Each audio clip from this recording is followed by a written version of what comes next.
The Union came into this weekend needing a big-time result to keep control of their own destiny in the Eastern Conference playoff race, and they got exactly that. We'll go over the team's 4-0 victory over DC United before turning the page to yet another team that's vying for the same playoff spot the Union currently occupy. All that and more as Union Insider starts right now. Takes the strike on, and it's off the inside of the post. Ariel, who scores off the header from the set piece, flipped it in off the back post.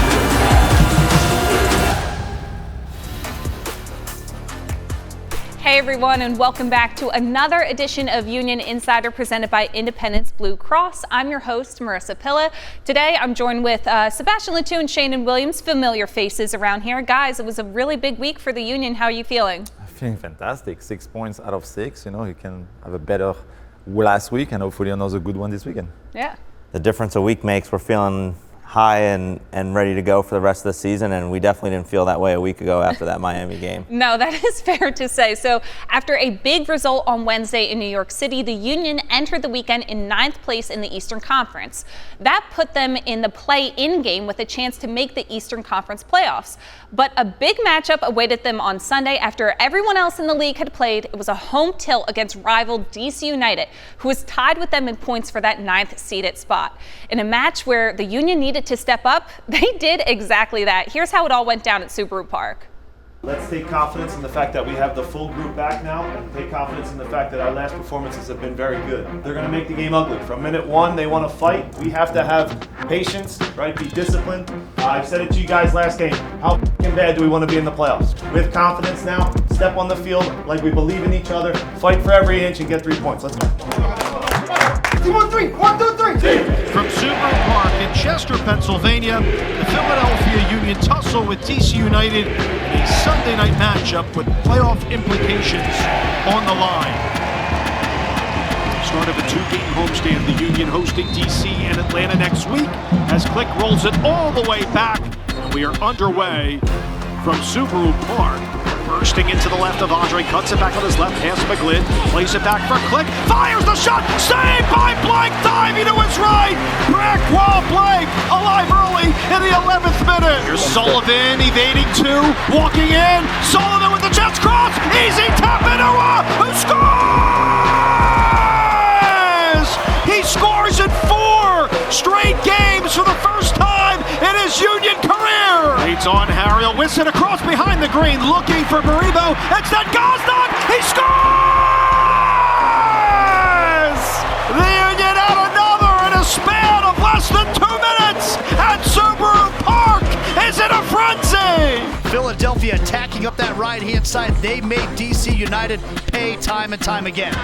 Quinn now marked by 2, evades now with the cross, header across the mix of Marino, who scores! Oh, the header's good for tie! Given away out of the back, Patola rolled it over to Maribo. Here's a chance for Danny Gosnock, and he hammers it home after the mistake by Patola. It's a 4 spot for the Union.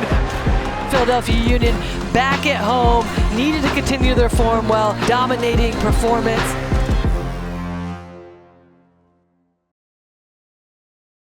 The Union came out a bit flat in the first minutes of this game, but how were they able to turn things around and get this big result? I think, you know, the first 50 minutes, like you say, maybe the 2-3 first minutes, DC was kind of a front foot, got the first chance, but after that, I think the first goal was huge. You know, the team has been very good, you know, scoring early goals from a couple of games now, and they have been able to score 2 goals in the first 15 minutes with good, you know, opportunities. They attacked a lot, you know, on the right side with Colin Sullivan and Nathan Ariel, and it will work out. I think they had a good game plan going against Santos, you know, their left back who is not really a defender, and at the end, you know, being up 2-0 quickly, DC had to chase the game, but I think, you know, the team overall did a very good performance defensively and offensively, able to score 4 goals against DC after scoring 5 against New York City DC. So it's 9 goals, you know, in 2 games. The offense is very good, but I think defensively it was great to get Andre back and to have a clean sheet. Yeah, so important to have that defensive stance there, because we've seen the Union score first in a lot of these games, but give up that lead. What was the difference defensively? I thought they played a complete game from start to finish. a lot of times we've seen them kind of fall off after that first half. I thought they were able to put together a great first half. We talked about the early goals and how important that's been in these last couple matches. We saw it fade in terms of the Miami game and them not be able to keep that lead. And then these last two matches, I thought that they improved in their game management and how they go about finishing out games when they get that lead. I thought in New York we gave up a couple too many chances, too many easy chances, and then they secured those 3 points with a much better performance against DC. Quinn Sullivan had a great game. He was named to MLS Match Day of the game honors in MLS. What was his most important role on Sunday? I think it was his decision making. We saw him a lot, especially at the beginning of the year when he was good, but sometimes his decision of passing or shooting was not always the right one. But I think in that game, between the first goal when he had a great kind of 2v1, passing between defenders, then having a good cross, to on the first goal, and the second one being able, to combine as well with Netanyahu. I think he had like Sheanon said, a good word, a complete game that time. Full performance, being, ready defensively, helping the team, but then when he had the ball offensively, making the right choice and being able to feed the ball to the three guys in front, who again got one each, a goal, which is very important. And you can see that kind of now the machine is really well oiled, offensively, and we need to keep, those guys being hot. So it's great to have Quinn, being a part of it as well, but more maybe as an assist person. We don't really need him to score always. We just need to be able to feed good balls to our front three, and at the end, they make the thing happen. Right, as you mentioned, the front three all scored a goal on Sunday, all scored a goal on Wednesday as well. This is a great momentum for this team to start building. What do you see out of this kind of new look front three from the Union? Yeah, I think we were all a little bit worried when Carranza left. Who's going to replace him? Where are we going to get the goals from? Gazdag, 17 goals on the season, which is really impressive coming from your number 10.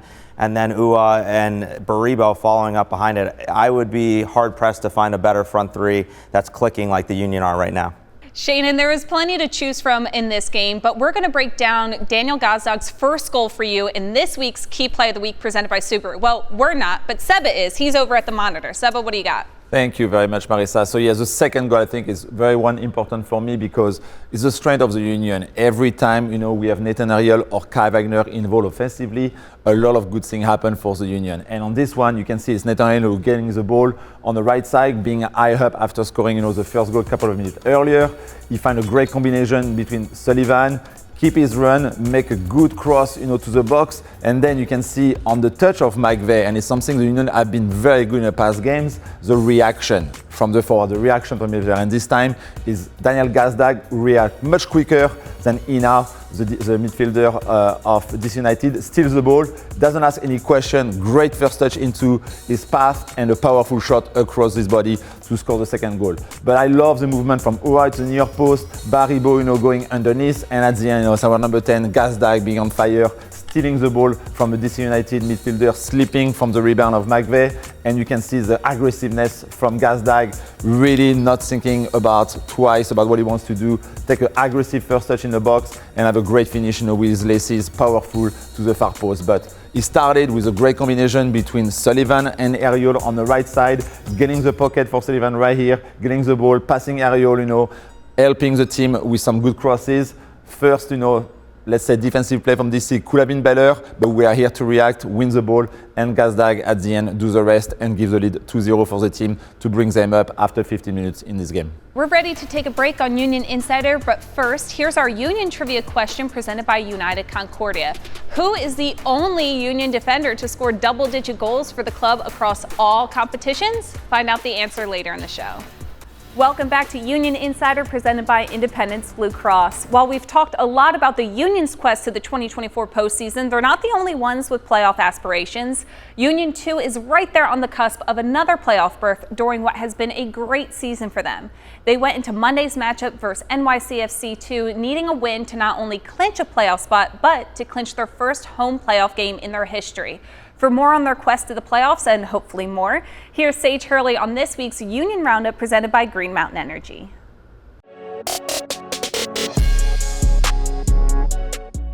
What's up, Union fans? I'm Sage Hurley here for another edition of Union Roundup.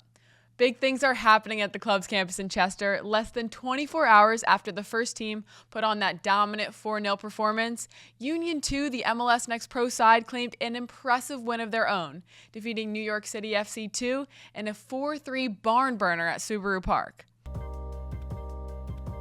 With the comeback victory, Union 2 secured a spot in the MLS Next Pro playoffs for a third straight year.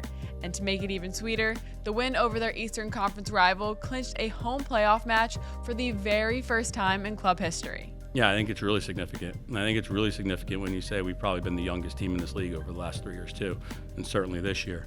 I think what this club does is really special in terms of player development.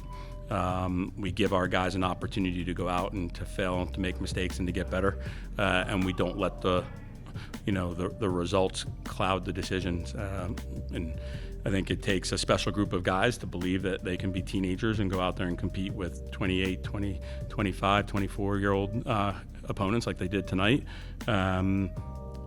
And then to go out and be second currently in the conference and fighting for an Eastern Conference title. I think all of those things are a result of successful development. And so, it says a lot about the club. It says a lot about the culture. And, I'm awfully proud to get to be the coach of this group. The win was a full team effort, featuring goals from Marcus Anderson, Nick Periano, Eddie Davis, and Frankie Westfield. With 2 games left on the schedule, the youngest side in MLS Next Pro have their sights set on getting the top seed before postseason play begins. That's all for this week's edition of Union Roundup. We'll see you next time. All right, time to get back to the first team's playoff push, with the Union set to take on Atlanta United at home this weekend. So, as always, we need these guys to break it all down for us, starting with their keys to the game presented by Subaru. So, Seba, what is your key? I mean, it's kind of, for me, easy just because of the fact they play very well, a full performance against United. Could they do pretty much the same things they did against DC? It's going to be a type of team of Atlanta playing probably a 3-5-2 as well, with more, a flat 3, midfielder, and you have like 2 forward instead of just having one, lone striker like Benteke was against DC. But could they attack the game, strong? Could they score early? Could they keep putting pressure on the Atlanta team who, I saw the games they played against New York Red Bull last weekend. They give up a lot of chances. New York Red Bull didn't really punish them, but can the Union, keep the same way they have been attacking and scoring the goals? I think Atlanta, it's a team who is desperate to get points. They are really fighting, for the last place of the playoff as well as the Union. So could we, get the win playing the same way and putting a big, now difference between them and Atlanta is going to be important, but they have to play hopefully the same way with the same intensity than they did against DC United. So real copy-paste situation. Copycat. Okay. Let's do that. How about you, Sheanon? My key this week is going to be to stay hot in front of goal. They've scored 9 goals in the last 2 games. The front 3 have each scored in those games. Hopefully they can keep that train rolling. Look for them to be dangerous inside the box, and goals change games. With Andre coming back as well, we know that the defense is a little bit more secure. So if they can score those early goals again like they've been doing in these past 3 games, then they can get 3 points and steal 3 points from Atlanta, which would be a huge win. Yeah, I would think too, having Andre in goal gives the offense a little more confidence, knowing that behind them everything's a little more settled. Yeah, it is. I mean, Andre, it's like I say, a mental help for sure when you play against the other team, because they know it's going to be very hard, to beat him. But the most important, is to get another clean sheet. I think if the team do a good job, and defensively having Elliott back, last weekend against DC was very big as well. It's important to keep a 0, because I think with the confidence we have right now, with the front 3, and even, now Sullivan playing very well, we can, score a lot of goals against them. So these 2 teams haven't met since April. It's a 2-2 draw. The Union were down 2, came back to tie it up. What's the biggest difference for both clubs now? I think they're in different spots. I think that the Union are really peaking at the right time at the end of the season when it really matters and it's crunch time. And I think Atlanta's kind of still trying to figure out what their best players are. I know they've had some players come in and some players leave, so that always throws a little bit of a wrench into your plan. So again, I think they're 2 teams that are in way different spots than when they met the first time. And we said before last week that home games haven't been that easy for the Union this season, but that big win against DC, how much do you think that's going to play a role in amping up the home atmosphere? Oh, it's big, and hopefully Subaru Park is going to be, full as well for that game, because it's a very, very important game for the team. After that, they go twice, away in Orlando and in Columbus, which is 2 teams above them. We are fighting as well for a right spot into the playoffs. So if they can get this win at home, try to, like I said again, copy the games they did against DC United. It's huge. We all know the struggle we had at the beginning of the year, but we are, like Sheanon said, in a very big different place than we were at the beginning of the year. The team is confident, the team is healthy, and Atlanta, like Sheanon said, switch their coach, are fighting really, to get like maybe a hope to make the playoffs. So could we, denies their hope, for the rest of the season and just sends them home, being sad and not making the playoff, I think it'd be a great thing to do it at Super Bowl Park this weekend. All right, well, we're coming up on a break on Union Insider, but when we return, we'll talk about a player on Atlanta United the Union will need to zone in on if they want to take those 3 points from the Five Stripes on Saturday. We'll be right back after this. It's time now for our Chick-fil-A Nugget of the Week. Quinn Sullivan recorded his 10th assist of the season on Sunday night against DC United. He is the 12th player in Union history to have a 10-assist season and the first ever homegrown to do it. Welcome back to Union Insider, presented by Independence Blue Cross. The last time the Union played Atlanta United, it was a team with stars like Thiago Almada, Yorgos Giacomakis, and Caleb Wiley. But all 3 of those players are gone now, so who has been there to help Atlanta stay in the playoff chase? Look no further than summer acquisition Alexei Miranchuk, who gets the spotlight in this week's player profile presented by Subaru. Miranchuk was acquired by Atlanta as a designated player on July 30th of this year. The 28-year-old has previously made stops in Lokomotiv Moscow in his home country before playing in Serie A in Atalanta and Torino. He has 2 goals in 5 matches with Atlanta this season since joining them and is under contract through the 2028 season.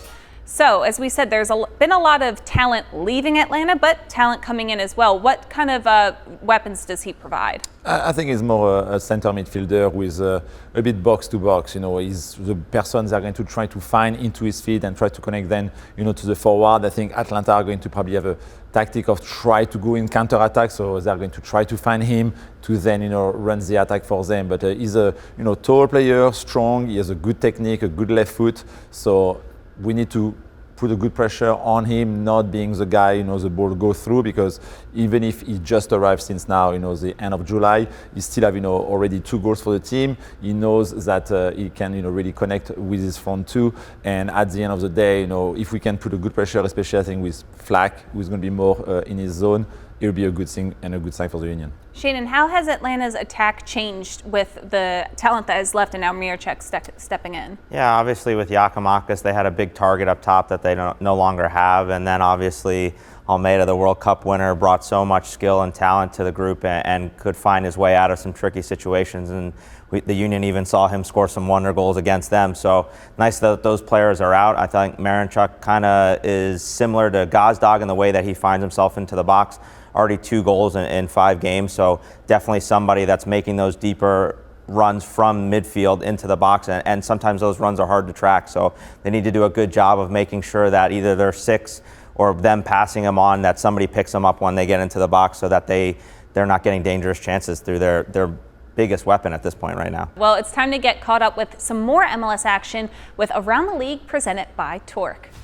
It was a battle between 2 of the league's hottest teams, but surprise, surprise, Columbus found a way at home. They beat Orlando City 4-3 in a wild game to pull it into a tie with rival Cincinnati for 2nd place in the Eastern Conference.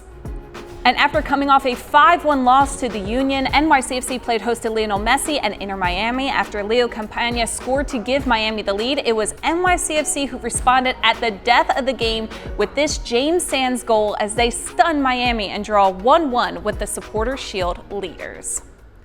When Union Insider returns, Seba and Sheanon will give us their players to watch for Saturday's match as the Union are at home again to face Atlanta United. We'll be right back after this. Here's the answer to this week's Union trivia question presented by United Concordia. Jack Elliott is the only Union defender to score double-digit goals in his Union career across all competitions. So sadly, Sheanon did not make that list of Union goal scorers. So might have to suit up for a couple more games. Listen, maybe give me a couple Open Cup games, something like that. I think we have a bone to pick though, because Seba has been the topic of several fun facts, and Sheanon never. So we have Who to do you find think's fun writing facts. the fun facts? Yeah, it's Seba. Technically, I played defender 1 time. Okay. Yeah. Perfect. Yeah.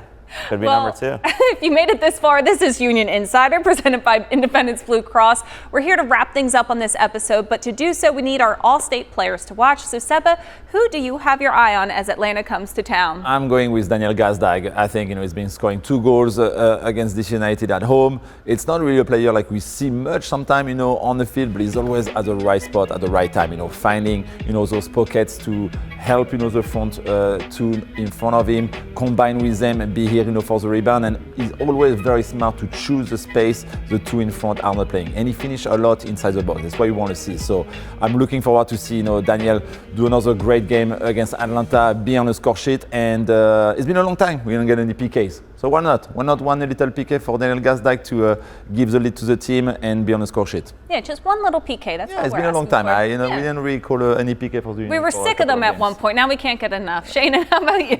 I'm going to go with Quinn Sullivan. I think he's a player that's really taken a step forward in this season. He started to get into the starting lineup a lot more. So whether he comes off the bench or he starts in the game, I think he's a great energizer bunny to come into the game. His decision making has gotten a lot better. That you can tell with the 10 assists that he has this year, and he can pop up with the timely goal. So it's somebody that can do a little bit of both, and I think he's been playing well right now. All right, guys, that's going to do it for this one. The Union are home for their penultimate game of the season at Subaru Park to face Atlanta United on Saturday. You can watch the game, as always, on MLS Season Pass or listen on WWDB 860 AM with Dave and Sheanon. For all of us here in studio, I'm Marisa, and we'll see you next time.